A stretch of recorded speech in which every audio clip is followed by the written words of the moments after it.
Well, okay. So before I begin, I would like to thank you for giving me this opportunity. Thank you to the organizers and my previous presenters. And I'd like to give a special thanks to my advisor, Mr. Lasha Takashvili, for his invaluable feedback and advice.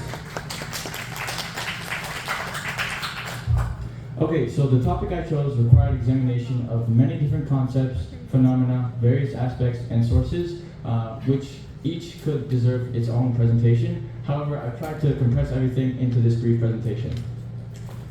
Okay, so what we see on this title slide in colorful italicized Georgian font are words often heard in Georgian media and public discourse today. These are all borrowed English loanwords that, despite the frequency of their use, may in fact not be understandable to a significant segment of Georgians. For example, we have monitoringi or message boxy, which are all derived from English words. From my personal experience, I grew up bilingual in the United States. My mother spoke to me in Georgian, and in my interactions with my Georgian family and friends, I never felt that I could not understand what was being said. However, having moved to Georgia, I noticed that sometimes I didn't understand what was being said on Georgian TV. On one instance, I remember someone said on TV, multilaterally and I asked my grandfather what that meant, and he said he wasn't sure. My mom, who was on standby, said in English, multilateral, and because of that, of course, I understood it, but hearing it as a part of Georgian speech had me confused. And another thing that had me confused was the fact that my grandfather, who's a very educated Georgian man, couldn't understand the exact meaning of what was being said on Georgian TV. From this moment, I started noticing more and more of such words and expressions used in media and speeches of politicians and experts, where English words were simply injected into Georgian with Georgian suffixes added to them. And this happened not only in a political context, but also in advertisement of real estate projects. For example, Plaza Residency, and in the case of offerings of bank services, Mobil Bankis Chati. And that's how I got interested into researching this topic of language change, language borrowing, and how and why it occurs and what its effects are on society. Okay. Oh, sorry. Wait. Oh, shoot.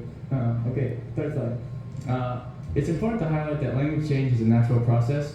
Language evolves constantly, but the natural pace of change is typically slow and gradual.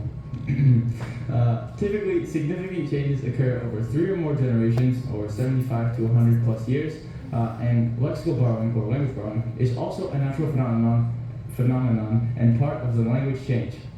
It occurs due to prolonged contact through trade and cultural relations, or throughout history as a result of conquests and foreign subjected administration.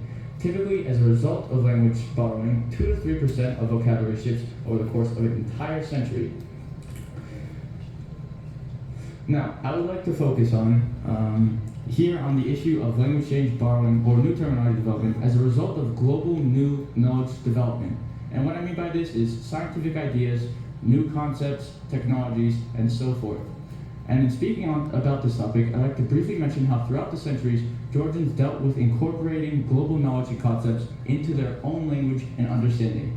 From 5th century on through to the 17th and 18th centuries, there are documented translations of theological, philosophical, legal, and scientific texts from Greek, Latin, Aramaic, Arabic, Persian, and European languages into Georgian.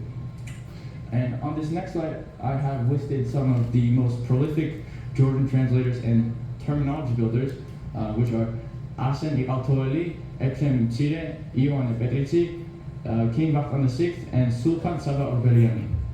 Through their translations, they all contributed greatly to bridging the knowledge gaps between Georgia and the rest of the world, enriching knowledge of Georgians with translations of the works of thought leaders and scientific knowledge at the same time.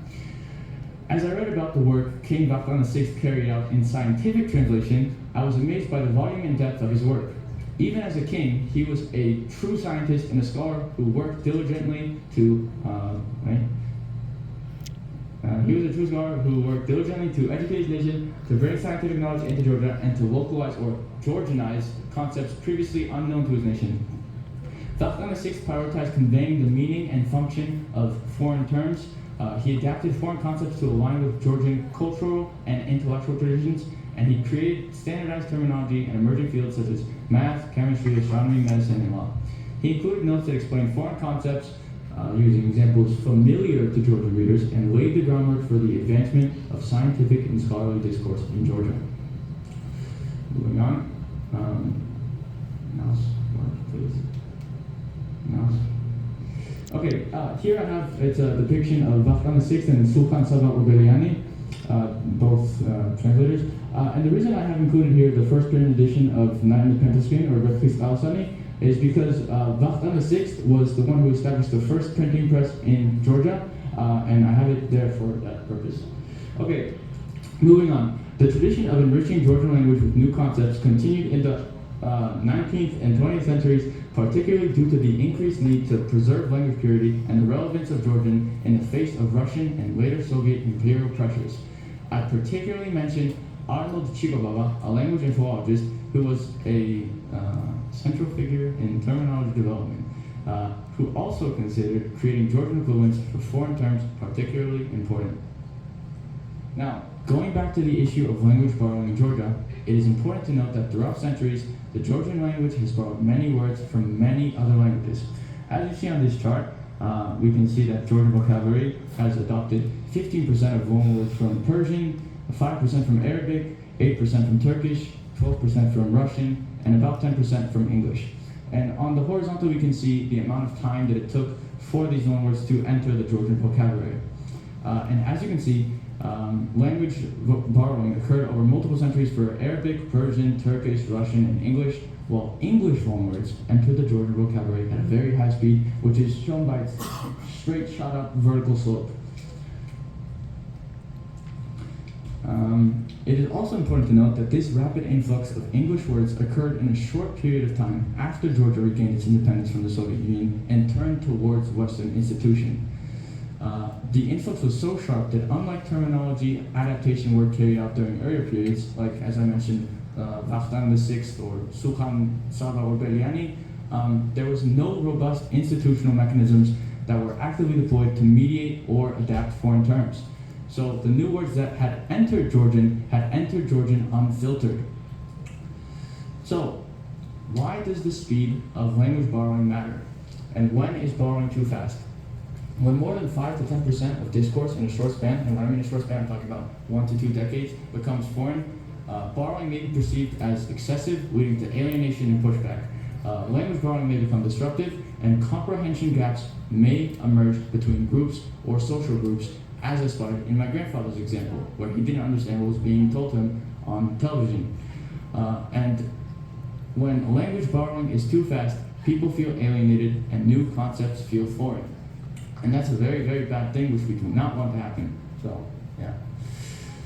Moving on, today many of these terms actively used in media and socio-political discourse lack native equivalents in everyday usage and are primarily understood only by urban elites, academics, and those working in the NGO sector. This means that entirely new ideas of democracy and market economy arrived in unfamiliar linguistic packaging, limiting their accessibility and popular comprehension. Today, from 10% as much as 35% of English loanwords are actively used in Georgia, depending on the domain. The NGO sector and media are particularly active users of English loanwords, as much as 35% and 30% of English words are regularly used by NGO sector and media sector, respectively. Moving on. Now, if it's so harming, then why do NGOs use this? NGOs and civil society organizations, as mentioned in the previous presentation, often use excessive amounts of English loanwords to keep close alignments to global discourses, to simplify dealing with institutional pressures of donor reporting requirements, and to signal ideological positioning in ways that it's more relatable. They have a common language of English that they are able to communicate with other countries with, and that's why they use it. Then this language is what's often heard in media and then proliferated among activist groups and politicians. Okay. In Georgia, the extensive use of foreign-derived terminology by NGOs and civil society organizations has contributed to a perception among segments of the population that these entities are disconnected from local culture and values. This affects particularly older generation rural populations, and those with limited exposure to Western education or media. Thus, we have a situation where the language of civil society becomes unclear to the very people that it aims to serve, undermining democratic participation and civic discourse. Populist groups in Georgia have capitalized on the linguistic and cultural disconnect. They portray these foreign words as markers of foreign influence or donor-driven agendas rather than reflecting local values or needs. And with this quote, it says, these NGOs and intellectuals are not one of us. They speak the language of outsiders. And in contrast, populists adopt simplified, emotionally resonant language to contrast with the NGO lexicon. They may reframe progressive issues using nationalist, moral, or religious terms, and by doing this, they represent progressive ideas as threats to identity, nationhood, or tradition. And as a result, progressive messages are rejected because they are received as foreign and imposed, when in reality, progressive messages are for the benefit of the country. So the advantage that populist groups are taking damages the country's development. And in order to mitigate these negative effects of a very rapid influx of English loanwords, it is very important for all involved stakeholders, and particularly the media, to pay more attention and prioritize use of Georgian equivalents, proper translation of foreign terms, and any existing state and academic institutional mechanisms for terminology and translation and dissemination have to be employed more actively and more rigorously so that they vet and adapt foreign terminology in a locally resonant way. That is my presentation.